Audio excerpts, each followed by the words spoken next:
चल के तनी माता रानी के दर्शन कर ले तनी। बड़ा दुख तकलीफ बाटे। हम सोचत तनी दुख तकलीफ से तनी छुटकारा पा जाए तो कितना अच्छा रहल हो। बुझा तक पूरा दुनिया भर के दुख तकलीफ हम रही के मिल गइल बा। जय माता रानी। कितना सब खुश बाड़ी सन, सब एकदम दुख तकलीफ से एकदम मस्त बाड़ी सन। एक दुनिया में हम ही बानी जो उतना सहे के पड़ता है। जब बाल बानी जे तनी बाबा जी के भी दर्शन कर ले, तनी जाके गोड़े हाथे लाग ली, उन्हें तनी दुख समाचार कर ले ही।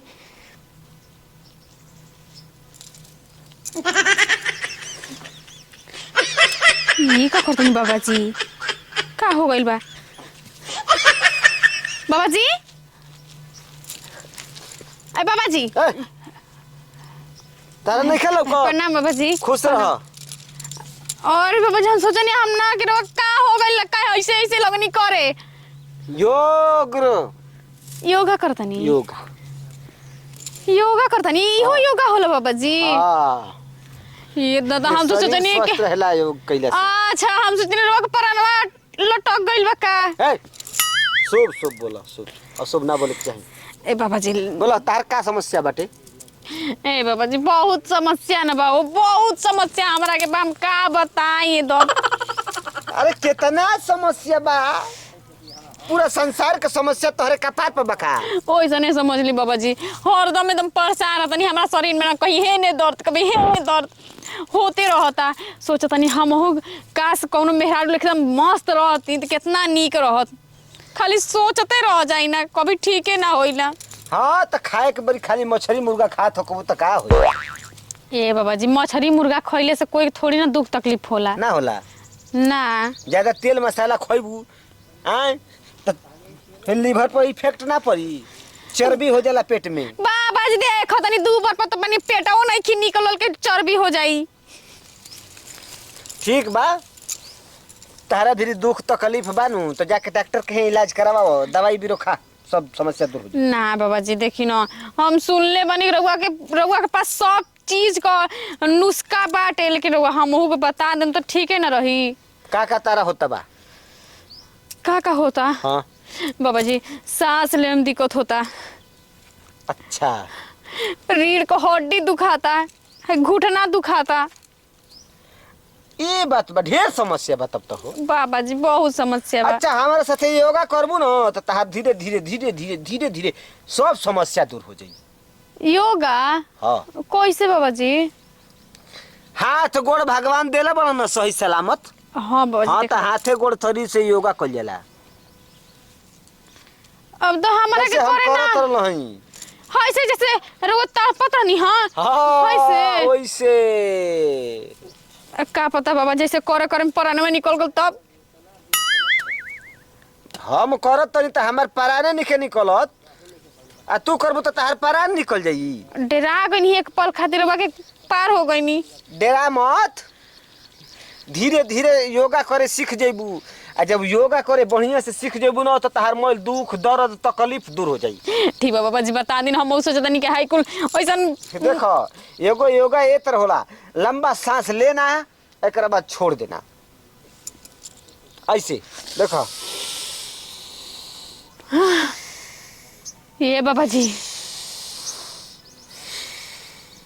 ये कौन योगा? ये बाबा जी सोसावा हमारा अटक ही जाई तो हम खुद दे अटक के भगवान के प्यारी हो जाई। तारा बस के बात नहीं खे योगा कइल, तू जा ना बाबा जी हमरा के ठीक हो गया, हम करम तैयार बनी। देखो प्रयास कइला पनो बिहड़ो काम आसान हो जाला। जब दूर से पहाड़ आदमी देखो तो कहले बाप रे बाप इतना ऊंचा चढ़त, तब तो हम अगर कहीं टांग छटकल तो गिर के मर जाई। हाँ बाबा जी बात तो सही कहतनी। आ जितना बड़ बड़ तीर्थ धाम देखबू वो सब पहाड़े पर बाटे, बहुत ऊंचा पहाड़ पर, तब वो आदमी हिम्मत बांध के चढ़ जाना पहाड़ पर। हाँ तो अगर तू तबे एजे डेरा तड़ू ना बाबा जी, अगर इंसान ठान ले तो कुछ कर सकेला। हाँ। हम ठान लेने बनी, हम योगा करम तो हाँ, करम। तो शुरू करो योगा हमरा संगे, प्लस्ती मार लो। मार ले हैं। मार ले बड़ू ना, लंबा सांस लो। ये मुझे सबकर मेहरारू जाली सत आधा घंटा में 20 मिनट में पूजा पाठ क के घरे चली आवेली सब।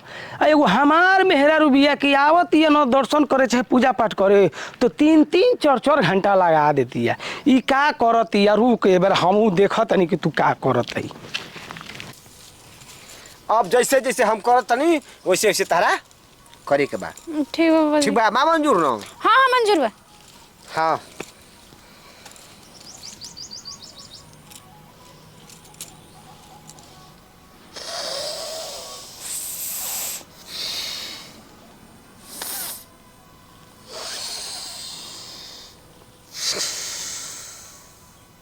बाबा तनी धीरे धीरे करे है ना, हाली हाली करत हई।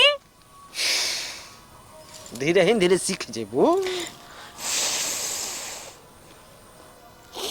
हाँ ना। हाँ यही तरह करे के बा, समझ गेलू ना? ऐसे करनी है ना? हाँ हाँ ठीक कर तो एकदम परफेक्ट यही तरह करही के बा। अब एगो ला एगो हे तरह करे के बा। देखा पहले बाबा के कुटिया में देख ली। अरे बाबा इतना जल्दी जल्दी कर, हम धीरे धीरे करनी ना। ओ तेरी के घबरा मत, ई का होता लागत कि जरूर कुछ ना कुछ गड़बड़ बा। जब आदत हो जाई तो धीरे धीरे ना सीखा। हाँ हाँ एक्सपीरियंस हो जाता है। ए बाबा जी ऐसे ना हमनी के बचपन में खेलता नहीं जा। हाँ। सखी सहेली आओ मिलो चिलो सालो हाँ। ऐसे कच्चा धागा रेस लगा लो। अच्छा आई होगा ई। हाँ तू पहले बचपन में खेलत रहू अब बाबा अब 55 में खेलत रहन। ए कैसन कहतनी जी हमनी के तू कहा तारी कि जा तारी मंदिर जा तारी। ये तू मंदिर में आइल है जा मंदिर बाकी मंदिर हो जा बारे। हम तो परचाने रहतानी ऊपर जाई मुंह ना के मारा दम। का हो बाबा माने तू ये हुकुम खातिर के बड़े जा का है तू का करत रह? नवरातन चलत बा। उ तो हमहू जानता नहीं कि नवरातन चलता। इहे जौन कहत तारी उहे करत नी। है कहतिया करे के न रे बहुत सब कहतनी कि काहे जातिया तो 3 घंटा पर 4 घंटा पर 2.5 घंटा पर आवतिया। दूसरा के मेहरारू आधे घंटा 20 मिनट में पूजा पाठ करके घरे चली आवत। दरअसल बात ये है ना बच्चा कि इनकरा भी ढेर समस्या बा। हाँ इनकरा के योगा सिखावत नहीं। योगा कइले से शरीर स्वस्थ रहेला, ज्यादातर रोग योगा से भाग जाला। वही तरह वही योगा होला हे तरे है तो डंडिया खेलल जाला। आज तो ऐसे हाथवा के खूना दौड़ी ना ऐसे कर। जोन जोन बाबा कहता ना तन तन करत रहू है। तार दिमाग काम नहीं करत। तेरा फर्स्ट टाइम में नहीं खे के हमरा तनी घुमावे टरा ले चनी सुबह सुबह उठा के तो ना करम तो आके बाबा से सीखो तनी और का करम। जब 12 बजे सुतबू तो कहां से घुमबू?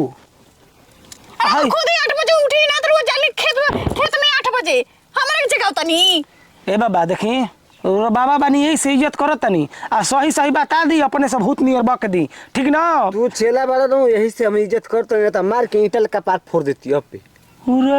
बेवकूफ कहीं का बाबा का छरंग लगइबो।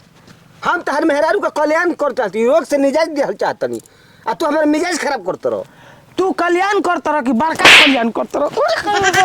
ए बाबा जी जाए दे हम बाबा जी जाए दे। योगा कल शरीर है मारे दू घुसा फंस जीबो धरती में माटी ले लेबो। मौत लगाई ने मार दे ना देहिया तार ए बाबा चुरपुर हो जाई। जौन है जा बाला न जियत खात बाला न बोलाई 4 गो न लफुन के ते जला भाग जाए के परी तुरंत। पूरा गांव के बुला लो गांव पे।